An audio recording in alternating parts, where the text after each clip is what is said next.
Rivals Radio. Welcome back to Rivals Radio here on the Rivals Broadcast Network. Great to be here. We are diving deep today. It's the Football Rivals Pro League Week 17 update. That's right. All the info coming straight from the league office. We're right on the edge of Week 18, the final regular season week. Things are getting intense. Oh, absolutely. The stakes are incredibly high. So let's get you, the listener, totally up to speed on everything that's going down. Exactly. This is your deep dive, your shortcut to knowing what's what in the Pro League. Yeah. We're going to hit the Week 17 standings, how they've kind of shaken up the playoff race. Right. We'll look at the Year 2 draft outlook, the top players making waves. The stat leaders, yeah. Stat leaders, and of course the big one, the award nominees. Okay.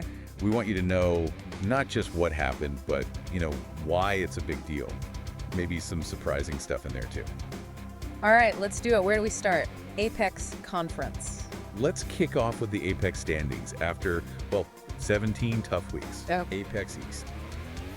The Buffalo Brawlers. I mean, wow. 15-1. Just incredible. 15-1. Then you've got the Virginia Beach Bombers, respectable at 9-7. Toronto Blizzard 7-9. And the Orlando Sharks at 6-10.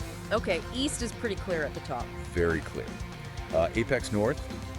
The Canton Crush are looking really strong at 13-3. Definitely a team to watch. 13-3, yeah. Then the Pittsburgh Prowlers at 7-9. And look at this. Columbus Crusaders, Omaha Railstorm, both 6-10. Kind of a log jam there. Interesting. How about the West? Apex West. Los Angeles Reign lead the pack at 11-5. It's a solid. But it's tight behind them. Salt Lake Sting, Kansas City Mob, both 9-7. Sacramento Peaks right there at 8-8. That's going to be a fight. Yeah, wildcard race heating up. And the South. Apex South. Oklahoma City Natives are on top at 11-5. Matching the rain. Exactly. Memphis Mojo at 7-9.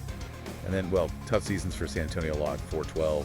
And the Houston Hoplites down at 2-14. Oof, 2-14. So, looking at Apex, Brawlers, almost flawless. Crush, serious contenders. And you mentioned the Rain and Natives, both 11-5. That sets up a fascinating Week 18. It really does. And you feel for teams like the Hoplites, but we'll get to what that means for the draft later. Okay, let's pivot. Nexus Conference. What's the picture there? All right, Nexus Conference. In the East, the Philadelphia Fury are just running away with it. 14-2. Really dominant. 14-2, okay. Tokyo Riot next at 10-6. Then London Lions at 8-8. New York Nightmare 7-9. They're kind of hanging around. And the North. You mentioned a tight race earlier. Oh, yeah. Nexus North is something else. St. Louis Rhinos are 11-4-1. That tie is interesting. And right on their heels, the Chicago Football Department, the FD, at 11-5. Wow, that's close. Super close.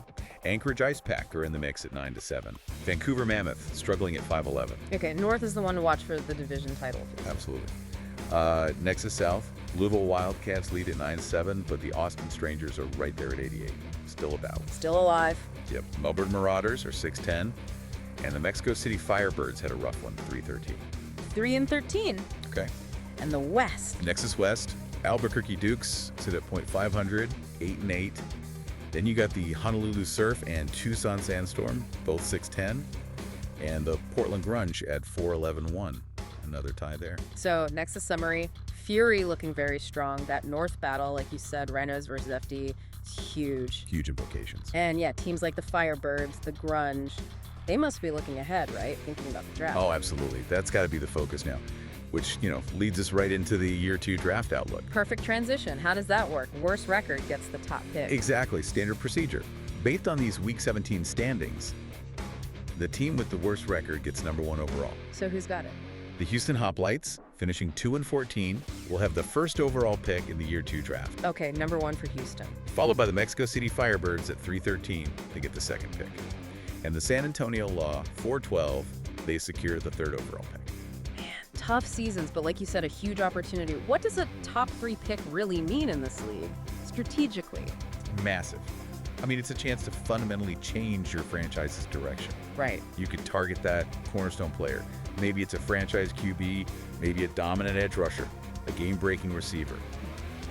It sets the tone for years. It's about building an identity. So who else is picking high after those top 3? All right, pick number 4 goes to the Portland Grunge at 4-11-1. Okay. Then the Vancouver Mammoth at 5-11 get the 5th pick. And now it gets really interesting. There's a whole bunch of teams at 6-10. That cluster you mentioned. Exactly. The Orlando Sharks, Tucson Sandstorm, Honolulu Surf, Melbourne Marauders, Columbus Crusaders, and the Omaha Railstorm. They'll pick in that order, 6 through 11, based on tiebreakers like strength of schedule. Wow, 6 teams at 6-10 picking right after each other. Yeah, it shows you that middle tier of the league is, well, very competitive. Or maybe stuck, depending on how you look at it. Oh, yeah. Their draft choices are going to be absolutely critical. They need to nail those picks. And just to contrast that, where do the top teams pick? Like the Brawlers? Right, the flip side. The Buffalo Brawlers, at 15-1, hold the 32nd pick. Dead last. A testament to their season. Absolutely. The price of success, you could say. So that draft order really tells a story. And for the fans, seeing their own created players maybe go high in the draft to turn a team around, that's pretty cool. It's one of the unique things about this league, that fan connection. Okay, let's shift gears again. The big one, playoff picture. Heading into Week 18. All right, the dance card. Who's in, who's on the bubble? Let's start with the Apex Conference. Apex Conference seeding, as it stands right now, heading into Week 18. Number 1 seed, no surprise, Buffalo Brawlers. Locked it up. Locked it up. Number 2, the Canton Crush. Very strong. Okay. Number 3, Los Angeles Reign. Number 4, Oklahoma City Natives. Yeah. Those are your division winners after Buffalo and Canton. Got it. Wild cards. Wild cards. Salt Lake Sting are the 5 seed. Kansas City Mob hold the 6 seed. And clinging on to that final spot, number 7, the Virginia Beach Bombers. So Brawlers and Crush leading the charge, and then the Sting, Mob, Bombers battling it out in those wild card spots. Exactly. Lots can still happen, but that's the current snapshot. Okay. How about the Nexus Conference? Who's leading the way there? Over in the Nexus, number 1 seed, Philadelphia Fury. Just like the Brawlers, really commanding. Consistent all year. Yep. Number 2, the St. Louis Rhinos. Number 3, Louisville Wildcats. Number 4, Albuquerque Dukes. Again, those are your top 4 seeds. Okay. Rhinos, Wildcats, Dukes looking solid. Wild cards. Nexus Wildcats. Chicago FD are the 5 seed. Tokyo Riot hold the 6 seed. And grabbing that last spot for now, Anchorage Ice Pack at number 7. So Fury are the team to beat there. Rhinos, Wildcats, Dukes in good shape. But again, that bottom part, FD, Riot, Ice Pack.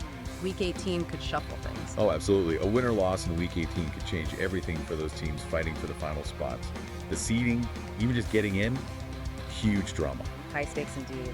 All right, let's talk about the players putting up the numbers, the stars making it happen. Stat leaders after 17 weeks. Passing yards. Passing yards leader, Andrew Frost. Buffalo Brawlers, you might have heard of him. Just a bit. 15-1 helps. Yeah. He's got an incredible 5,812 yards. And remember, he's got that X Factor status. Right, what does that mean again exactly for the listener? So X Factor basically means a player with unique, game-changing abilities. They can perform beyond normal expectations, kind of take over a game. Frost was also the Super Bowl MVP in our 0 year, that inaugural preseason event. Gotcha. Who's buying him? Nigel Crothers, Philadelphia Fury, another X Factor guy, the reigning league MVP actually. He's got 5,472 yards.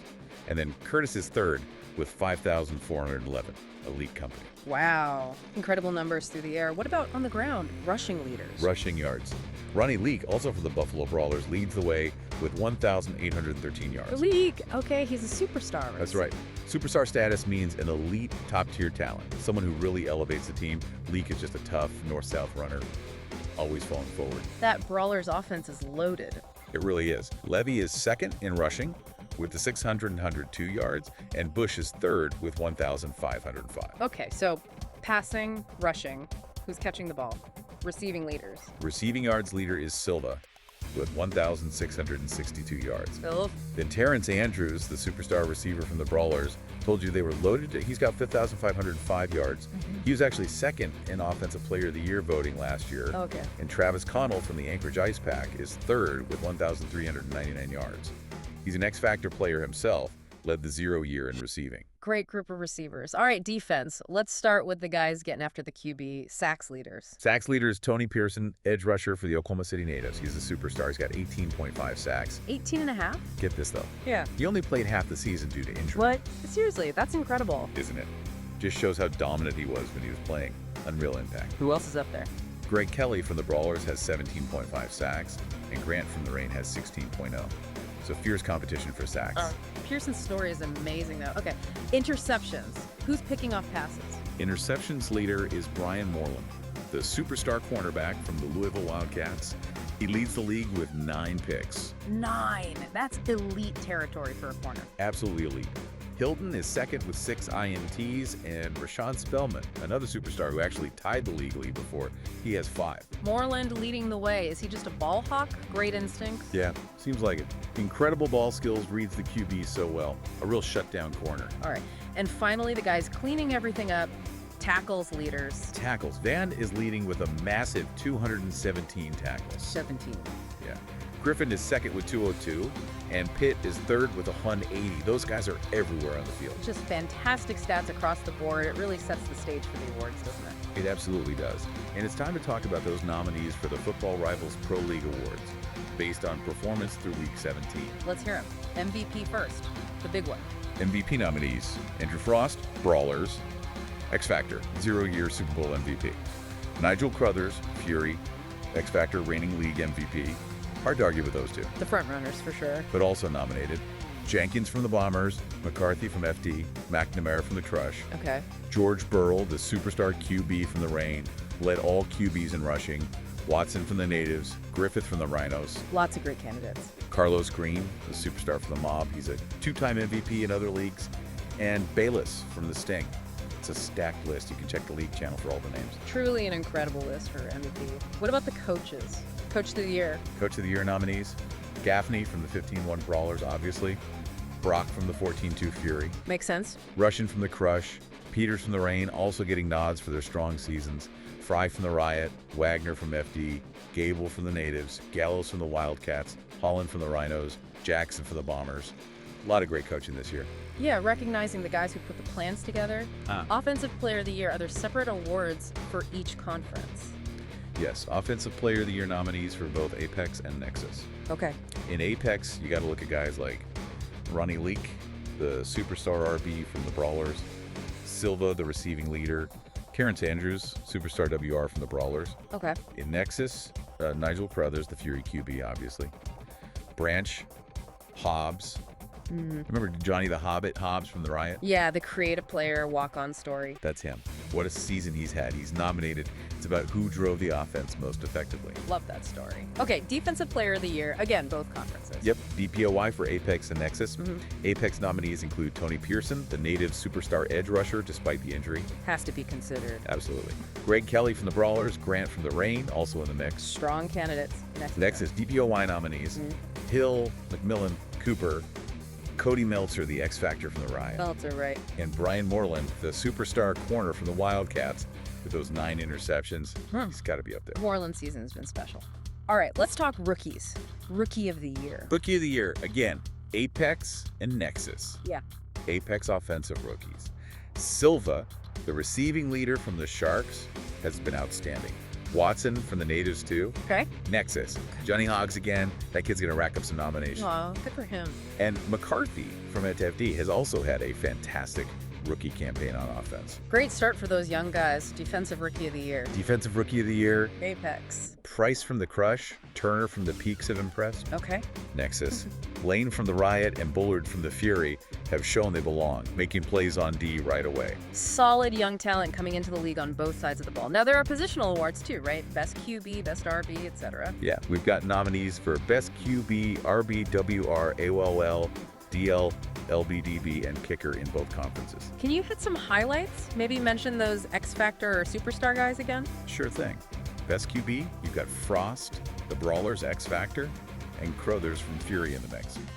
Best RB, Ronnie Leak, our superstar rushing leader for the Brawlers, is a top nominee. Right. Best WR, Silva and Andrews, both superstars, have to be considered. Best DL, Tony Pearson, that native superstar, and Cody Meltzer, the Riot's X Factor, are up there. Okay. Best DB, Brian Moreland, the Wildcats superstar corner, definitely a leading candidate. Like I said, the full lists for every position, both conferences, are on the league's channel for everyone to check out. Fantastic. What an impressive lineup of talent across the board. It just shows the depth we have in this league. Absolutely. And that pretty much wraps up our deep dive for today. We've hit the standings after Week 17, the draft outlook, the playoff picture as it stands, those amazing stat leaders, and the award nominees. A lot to digest. It's been an incredible season in the Football Rivals Pro League, and Week 18 is set up to be massive. It really is. And hey, just a couple of quick reminders for you listeners, the fans out there. First, if you're thinking about creating your own player, getting them into the college system, college applications close July 10th at midnight. don't miss that deadline. Good reminder, get those future stars created. And second, if you're interested in being more involved behind the scenes, GM applications for Pro League Year 2 are open right now. You can customize a team, maybe even take on a coaching role. Awesome opportunities for the fans to get involved. Definitely. Well, it's been a fantastic season, and the finale looks incredible. Make sure you stay tuned right here to the Rivals Broadcast Network for all the updates. And always check the league's official channel for the latest standings and news. That's all from Rivals Radio on the Rivals Broadcast Network. And as we head into this crucial Week 18 with playoff spots, seeding, and draft order all on the line, it kind of makes you think, doesn't it? Yeah. If you had the power to make one fan-controlled decision right now, just one move, what would it be to really shake up this league? Something to ponder.